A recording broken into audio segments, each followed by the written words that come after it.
I did something that hasn't been done by an African leader in decades. I took up the phone and spoke my exact feelings to the world's most powerful man on his scheme to ruin the future of my people. Donald Trump was that man. And everything you believe about how tiny countries deal with superpowers is going to change as a result of what I told him. You must first get the true nature of the situation before I tell you what transpired on that call, which, believe me, was dynamite. It was more than just a deal. There was more to this than economics. Whether 22 million people would survive tomorrow or if they would have to escape a region that the world has already written off was at stake. You can call me Ibrahim Traoré. I'm 35 years old. Yesterday, I declared war on the system that has been robbing Africa of her resources for generations. I am the head of Burkina Faso. Hold on. Because what I'm going to tell you will explain why all of Washington's intelligence services are now keeping tabs on me. My economic advisors burst into my office 3 days ago with news that chilled me to the bone. All of our exports to the United States were going to be subject to a 30% tariff. 30%, not 5%, not 10%. That's not a trade adjustment. To put it in context, economic execution is that.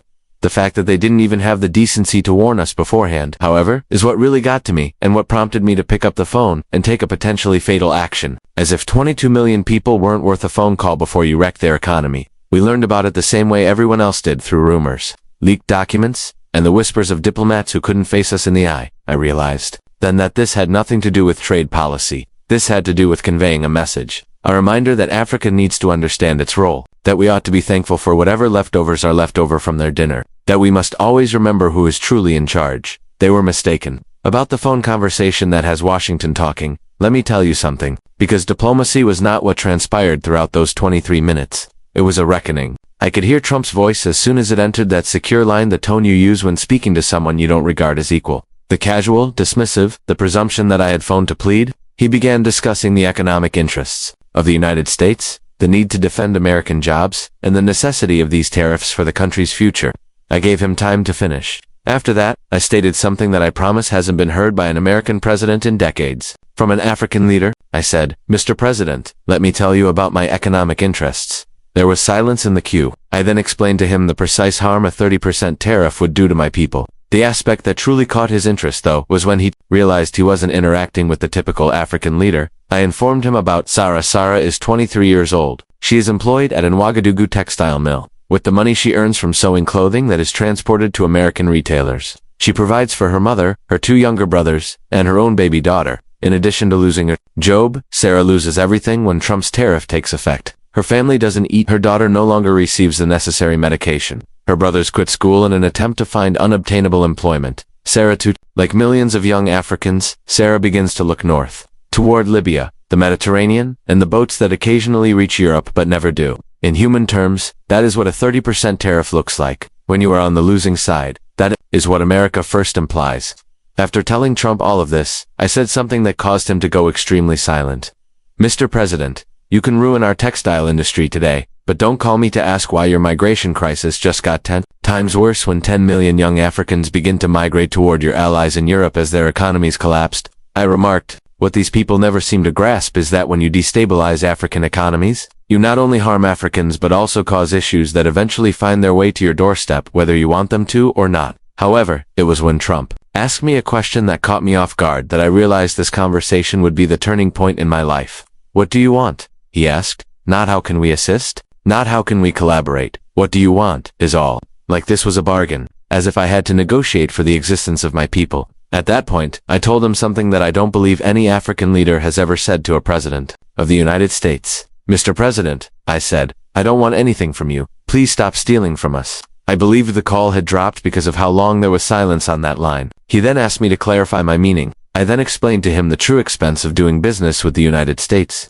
Due to resource exploitation, debt repayment, and unfair trading conditions, African nations return $5 for every dollar of aid provided by the United States. We are being harvested rather than assisted. The African Growth and Opportunity Act, AGOA, which is sometimes touted as a wonderful gift to Africa, is actually intended to retain us in our current position as consumers of completed goods and providers of raw materials, never rivals, never equals. This is what truly startled him, though. He realized that this would not be the conversation he had anticipated for the following reasons. I informed him that I had been researching all of his trade policies, not just those that had to do with Africa. I was aware of the agreements he had made with China. I was aware of the compromises he had made with Europe. I was aware of the caveats he had made for nations with the capability to defend themselves. Why do you think Africa deserves less respect than China? Was the straightforward inquiry I posed to him.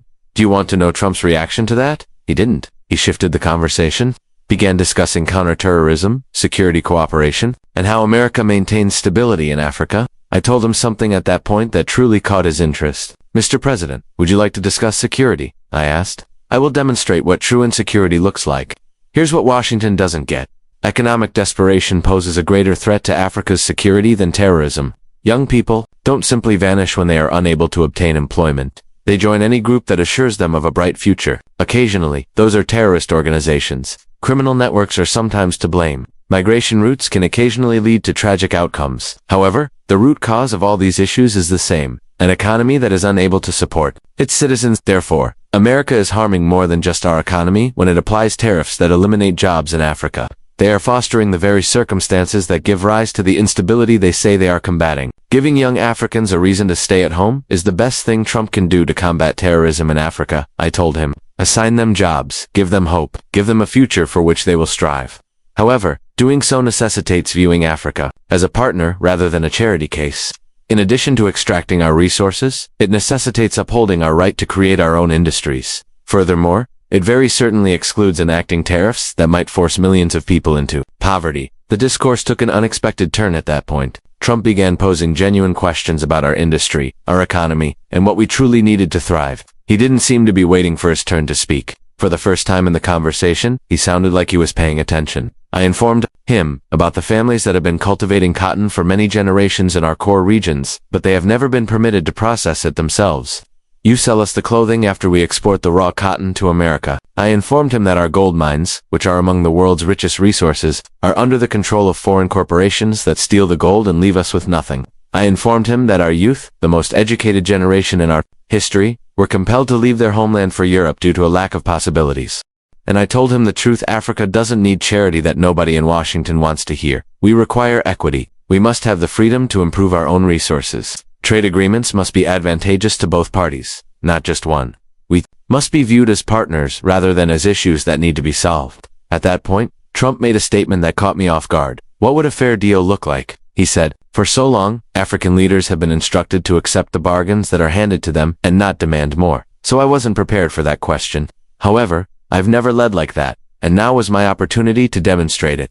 I informed him that removing the tariffs that prevent us from competing would be necessary to achieve a fair settlement. It would include letting us process our own resources rather than simply exporting them unprocessed. Instead of merely taking advantage of African economies, it would entail trade deals that help them grow. Additionally, it would entail upholding our sovereignty. No more development initiatives that favor American corporations over Africans. No more aid with conditions attached, and no more treating us like helpless infants incapable of making our own decisions. After hearing all of this, Trump asked me a question that truly took me by surprise. Why should I care about any of this? He asked. Although that wasn't the most tactful inquiry, I valued the candor. I informed him that, if chaos is the alternative, he should be concerned. When African economies collapse, the issues spread beyond of Africa. The European continent is being torn apart by the migration crisis. The economic collapse of nations unable to support their citizens was the first step in that direction. The terrorist organizations that pose a threat to international security. They enlist those who have given up on good prospects and hope. The international drug trafficking networks that transport drugs, where lawful economies have failed, they flourish. These issues are all related, and they all arise from the same thing: economic structures that benefit some while harming others. I informed Trump that he could either choose to contribute to the solution or watch the issues worsen, but he couldn't act as though Africa's problems wouldn't eventually affect America. The discussion took a significant turn at that point. Trump began discussing opportunities rather than constraints. What Africa could become if it were given equitable access to international markets, and the chances that American companies were losing by failing to view Africa as a true partner. He even began inquiring about particular industries, such as manufacturing, technology, and agriculture, where we could deepen our collaboration. For a little moment, it seemed as though we were having the dialogue that America and Africa ought to have been having for decades. But suddenly everything became real. Trump informed me that altering trade policy is difficult because powerful individuals profit from the status quo and are reluctant to give up that money. And there are interests in Washington that stand to gain from Africa's current situation. I assured him that I comprehended everything. However, I also said something I hope he would remember. I added, I'm not asking you to be a hero, Mr. President. Please be fair to me. Furthermore, don't expect us to continue acting as though injustice. It is commonplace if you are incapable of being fair. I clarified at that point that Burkina Faso was not the only country involved. This had to do with a concept that extends well beyond trade policy. Africa is done being patient, I informed him.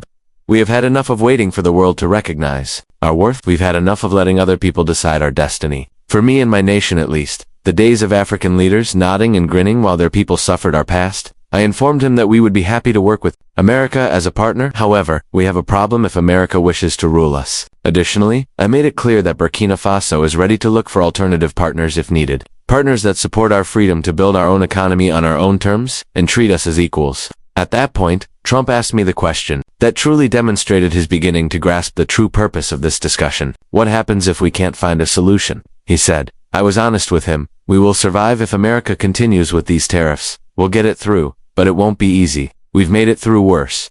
However, the relationship between America and Africa will never be the same because we will know that America put business ahead of fairness when it mattered, and that understanding will influence every choice we make in the future, including economic agreements, security collaborations, and diplomatic endeavors. Africa will remember those who treated us like disposable resources and who supported us when we needed allies. I informed Trump that trade policy was not the only issue at hand. It was about whether America wanted to be seen as a nation that supported Africa's development or as one that worked to keep it down. He made the decision. He mentioned something that gave me hope at that point. Let me investigate this, he said. Give me a little time to see what I can do.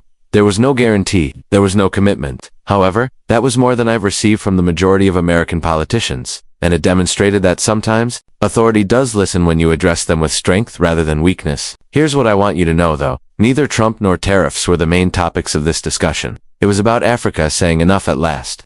We've had enough of being viewed as a secondary partner in our own growth. I'm tired of seeing our resources disappear while our people continue to live in poverty. I'm tired of hearing that we should be thankful for what we have while others enjoy our money. African leaders have always been reluctant to speak truth to power, out of concern that we would lose what little we have if we push too hard.